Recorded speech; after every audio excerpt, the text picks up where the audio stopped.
देखिए गाइस, जो हमने शुरुआत किया था ह्यूमन डाइजेशन का, तो आज ये लास्ट जो थोड़ा बहुत उसके बारे में कुछ छोटी चीज़ें रह गई थी, तो वो मैं फाइनल कर रहा हूँ उसको।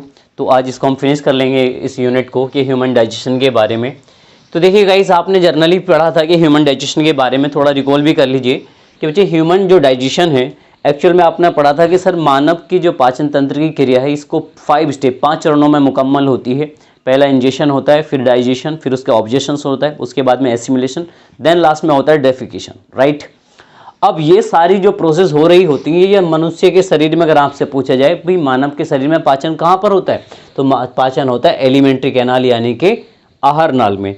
अब आहार नाल के बारे में अगर हम बात करें, सर आहार नाल क्या होती है? देखिए, माउथ कैविटी यानी कि मुख गुहा, बच्चे मुख गुहा से लेकर कहाँ तक, आपका बिग इंटेस्टाइन में एनएस तक का जो एरियाज है ना, इस सबको कहा जाता है आहार नाल। और मुख गुहा में बच्चे अगर आपको याद है तो हमने क्या क्या पढ़ा है मुख गुहा में? सर हमने तीत पढ़े हैं यहाँ पे, अगर आपको याद है सर यहाँ पे हमने पढ़ा था क्या, टंग यानी कि जीभ। जीभ भी हमने इसमें स्टडी कर चुके हैं ऑलरेडी इसमें गाइज। और हमने पढ़ा था क्या यहाँ पे, सेलाइवरी ग्लैंड्स, सेलाइवरी ग्लैंड्स पढ़ा है हमने यहाँ पे। क्या ये याद है सभी को गाइस? तो हमने तीत भी पढ़ चुके हैं ऑलरेडी, टंग भी पढ़ा, सेलाइवरी ग्लैंड्स। देखिए परनेक्स यानी कि ग्रसनी, ये कहाँ पे पाई जाती है? जर्नली गले में पाई जाती है, और ये भी हम ऑलरेडी क्या कर चुके हैं बच्चों, पढ़ चुके हैं। बस आपने बताना यहाँ पे कि ग्रसनी में या गले में एक बाल होता है, उसका नाम क्या है वो बता दीजिएगा। ओइसोफेगस यानी कि ग्रास नली, तो ग्रास नली आप ऑलरेडी पढ़ चुके हैं बच्चे। और ये बस ये कमेंट करके बताइए मुझे कि ग्रास नली की लंबाई कितना होती है, उसमें कौन सी ग्लैंड्स पाई जाती है, क्या ग्रास नली में पाचन होता है कि नहीं। स्मॉल इंटेस्टाइन यानी कि छोटी आंत के बारे में अगर बच्चे मैं यहाँ पे बात करूँ, छोटी आंत, तो छोटी आंत में क्या क्या होता है बच्चे? छोटी आंत में एक तो होता है ड्यूडेनम, किसके बारे में? ड्यूडेनम यानी कि ग्रहणी एक पार्ट होता है यहाँ पे। एक पार्ट होता है बच्चे इसका जुजेनम, कौन सा पार्ट होता है? जुजेनम कौन सा पार्ट है? मध्य पार्ट, छोटी आंत का मध्य भाग को क्या कहता है? एक होता है इसका इलियम, कौन सा भाग? इलियम। उसके बाद में बच्चे हमने एक पार्ट पढ़ा था, कौन सा? सीकम, क्या चीज? सीकम। चलिए फिर हम बात किए थे किस पे? बिग इंटेस्टाइन, बड़ी आंत। तो बच्चे सीकम एक्चुअली क्या था? सीकम क्या था बच्चों? एक जोड़ था ना, जहां पे छोटी आंत किससे जुड़ती है? बड़ी आंत से। तो caecum it was a joint. तो बड़ी आंत के बारे में अगर आप बात करेंगे तो बड़ी आंत जर्नली किसको कहा जाता है? कोलन। कोलन के बाद में होता है बच्चों रेक्टम, और रेक्टम के बाद में था क्या? एनस। तो याद रख लेंगे जर्नली कि सर यहाँ से क्या है कि माउथ से लेकर, मुख गुहा से लेकर एनस तक, इसको कहा जाता है आपका एलिमेंट्री कैनाल। और जो आपका एलिमेंट्री कैनाल है, इसकी जो लेंथ होती है 9 से 10 मीटर और या फिर 33 फीट। लास्ट टाइम आपने पढ़ा था बच्चे छोटी आंत, तो छोटी आंत के बारे में जान लीजिए बच्चे। छोटी आंत की लंबाई होती है 6.25 से लेकर 7.25 मीटर के बीच में, या फिर 22 फीट। उसके बाद में एक्चुअली क्या होता है, यहाँ पे बाइल जूस और आपका पेंक्रियास से पेंक्रेटिक जूस आकर जर्नली क्या करते हैं बच्चे, यहाँ किसका, इसको क्षारीय बना देते हैं, और इसका पीएच मान की वैल्यू फिर कितना हो जाती है जर्नली? 8। ब्रूनर ग्रंथियां पाई जाती हैं स्मॉल इंटेस्टाइन में, और वहां से क्या निकलता है आपका? आंतरिक रस। और ये पर डे कितना होता है? 5 से 6 लीटर तक निकलता है बच्चे। और इसी के अंदर आपका देखिए जो इंटेस्टाइनल जो जूस है, इसमें कुछ आपके डाइजेस्टिव एंजाइम्स पाए जाते हैं। कौन कौन से? जैसे इसमें मिलेगा आपको माल्टेज। अब माल्टेज क्या काम करेगा? ये शुगर को कन्वर्ट कर देगा किसमें बच्चों? ग्लूकोज में। और ग्लूकोज आगे चलकर टूट जाता है किसमें? एटीपी में। अगर आपको याद होगा ग्लूकोज किसमें टूटता है आगे चल के बच्चों? ATP, if you remember it. उसके बाद में सुक्रोज, ये किसमें होता है बच्चे जनरली? गन्ने में। अगर आपको किसी को याद है ये शुगर कैन, तो इसको भी आगे चलकर तो सुक्रेज नामक यहाँ पे एंजाइम्स है, ये क्या काम करता है? ये सुक्रोज को किस में तोड़ता है बच्चों? फ्रक्टोज में तोड़ता है ये, गन्ने में। उसके बाद में लैक्टोज नामक यहाँ पर एंजाइम पाई जाएगा, जो क्या काम करेगा बच्चे? लैक्टोज को किस में कन्वर्ट करेगा? ग्लूकोज। सर ये लैक्टोज क्या है बच्चों? लैक्टोज को हम मिल्क शुगर कहते हैं। ये एक्चुअली में क्या बच्चे? ये है आपका मिल्क शुगर। तो गाइस ये क्या है आपका? मिल्क शुगर को किस में कन्वर्ट कर देगा? ग्लूकोज में। एक आपका पाया जाएगा यहाँ पे लाइपेज, जो आपका फैट को ग्लिसरॉल, और ग्लिसरॉल को किस में तोड़ दिया जाता? फैटी एसिड में। रिप्सिन नामक जो आपका एंजाइम से, वो आपकी प्रोटीन को अमीनो अम्ल में, क्योंकि प्रोटीन का लास्ट स्टेज क्या होती है सर? अमीनो अम्ल होती है यहाँ पे। अर्गिनेस क्या करता है बच्चों? ये अमीनो अम्ल को क्या काम किस में कन्वर्ट कर देगा लास्ट में आके? यूरिया में।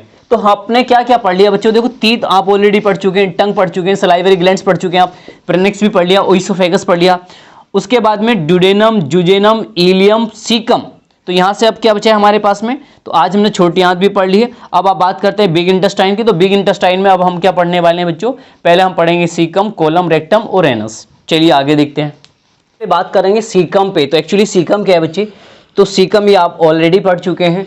तो caecum it is a joint between small intestine to large intestine, यानी कि सीकम वह अंग है जो छोटी आंत को किससे जोड़ता है बच्चों? बड़ी आंत से। या सिंपल समझ लीजिए, जहां पर छोटी आंत बड़ी आंत से जुड़ेगी उस जोड़ को ही कहा जाता है बच्चों क्या? सीकम कहा जाता है। ठीक, अगर नॉर्मल बेस पे देखा जाए तो कई दफा आपसे ये भी प्रश्न पूछा गया कि सीकम का अगर फंक्शन पूछा जाए कि सीकम करता क्या है, तो जो सीकम सेल्यूलोज का पाचन करता है। किसका पाचन करता है बच्चों? ये सेल्यूलोज का पाचन करता है। अपेंडिक्स के रेफरेंस में पहला पॉइंट तो बच्चों ये सीख ले कि ये रेसिडुअल ऑर्गन है, यानी कि अवशेषी अंग। आपको मालूम होगा कि बेटा अवशेषी अंग हम किसको कहते हैं? कि अवशेषी अंग बच्चों उनको कहते हैं जिनका ह्यूमन बॉडी में प्रेजेंट में कोई काम नहीं है। यानी कि अपेंडिक्स कहां पर पाया जाता? सीकम के पास में। तो अपेंडिक्स का ह्यूमन बॉडी में कोई भी काम प्रेजेंट में नहीं होता। लेकिन जब इस पृथ्वी पे मानव सभ्यता का जन्म हुआ था, या मनुष्य जब पैदा हुआ था, तो उस टाइम मानव क्या था? शिकारी था। ठीक, खुले आसमान में निवस्त्र रहता था। तो उस टाइम पर आग का आविष्कार नहीं हुआ था। तब ऐसे में मनुष्य क्या करता था? भोजन को कच्चा, यानी कि मांस को कच्चा खाता था। उस टाइम पर ये जो अपेंडिक्स है तो बच्चे कच्चे मांस को पचाने में हेल्प करता था। कच्चे मांस को पचाता था। लेकिन अगर प्रेजेंट के बारे में अगर हम बात करें तो प्रेजेंट में मनुष्य क्या करता है? पका हुआ भोजन खाता है, पका हुआ मांस खाता है। इसीलिए अपेंडिक्स का प्रेजेंट में कोई काम नहीं है। कई बार आपने सुना होगा बच्चे आंत का बढ़ना, आंत का बढ़ना। अगर आप ये बात करते हैं कि आंत बढ़ गई, तो बच्चे आंत का बढ़ने का मतलब होता है अपेंडिक्स का बढ़ना। और इस बीमारी को बायोलॉजिकल टर्म में हम क्या बोलते हैं बच्चे? अपेंडिसाइटिस। यानी कि इसका मतलब क्या होता है? आंत का बढ़ना। डॉक्टर उसमें क्या काम करेंगे? जो आंत जितनी बढ़ती है उसको देखिए सर्जरी के माध्यम से बॉडी से बाहर निकाल देते हैं। ठीक है गाइस, नेक्स्ट बात करेंगे किसके रेफरेंस में? कोलन के बारे में। एक्चुअली देखिए कोलन है क्या? हिंदी और इंग्लिश में सेम ही है बच्चे ये। तो मैंने यहां पे लिखा है कि जर्नली कोलन को ही हम बड़ी आंत कहते हैं। जर्नली का मतलब सामान्य रूप से, या आप ऐसे कह दीजिए, या तो आप कोलन वर्ड यूज कर लो या फिर बड़ी आंत। बड़ी आंत का मतलब भी होता है कोलन, यानी कि कोलन को ही किसको कहते हैं हम? बड़ी आंत। क्या ये बात समझ में आ गई? आप जब भी बड़ी आंत के बारे में बात कर रहे होते हैं तो इसका मतलब आप कोलन के बारे में बात कर रहे होते हैं। सर इस कोलन का फंक्शन क्या होता है बच्चे? तो इसका फंक्शन है वाटर एब्जॉर्ब करना,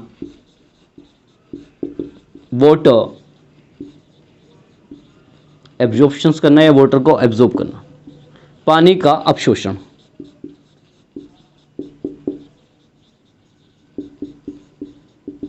अगर आपसे पूछा जाए कि बड़ी आंत में, जैसे मान लीजिए आप जो खाना खाते हैं वो खाना डाइजेशन होने के बाद में जब बड़ी आंत में जाएगा तो उसमें पानी भी होगा, खाना भी होगा।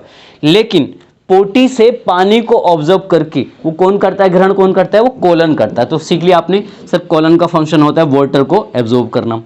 लेकिन मान लीजिए किसी कंडीशन में या किसी भी वजह से इन्फेक्शन हो जाए, किसके अंदर? कोलन में इन्फेक्शन हो जाए।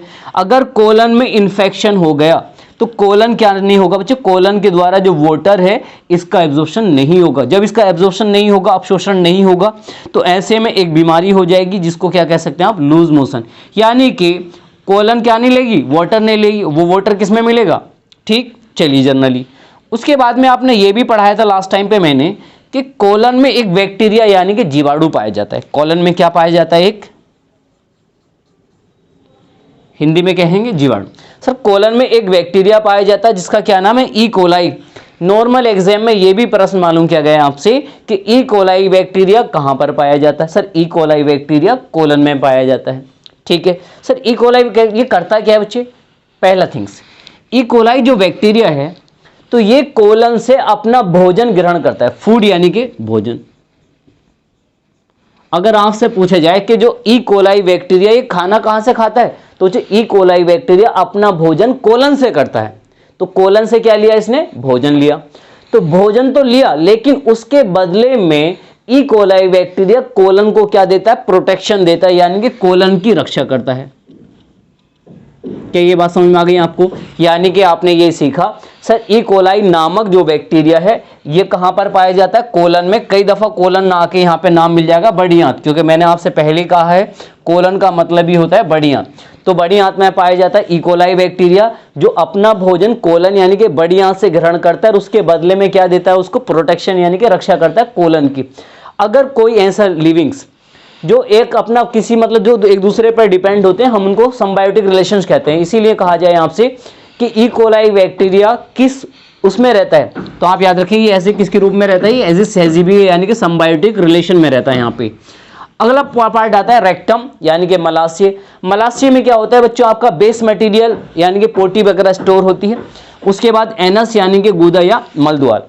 एनस के द्वारा जो जितना भी वेस्ट मटेरियल है यानी कि पोटी वगैरह, टॉक्सिन्स, अनडाइजेस्टेड फूड, ये सब बॉडी से क्या हो जाते हैं, बाहर हो जाते हैं। और याद रखेंगे बच्चे, मल यानी कि पोटी वगैरह में जो दुर्गंध जो बैड स्मेल आती है वो जो इंडोल और आपका स्केट्रोल नामक अमीनो अम्ल की वजह से आती है। तो जो अभी हमने जो ये सब सारी क्लासेस पढ़ी थी, तो ये सब क्लासेस किसके रेफरेंस में पढ़ी थी बच्चों, ह्यूमन डाइजेशन या ह्यूमन डाइजेस्टिव सिस्टम के बारे में। ठीक बच्चे, तो ये हमारा एक चैप्टर यहाँ से कंप्लीट हो जाता है। अब इसके बाद में हम नेक्स्ट चैप्टर स्टार्ट करेंगे ह्यूमन हेल्थ एंड न्यूट्रिशन से रिलेटेड, जिससे कि वो इसी के कनेक्शन के बेस पर है। तो आज के लिए इतने guys, best of luck, take care.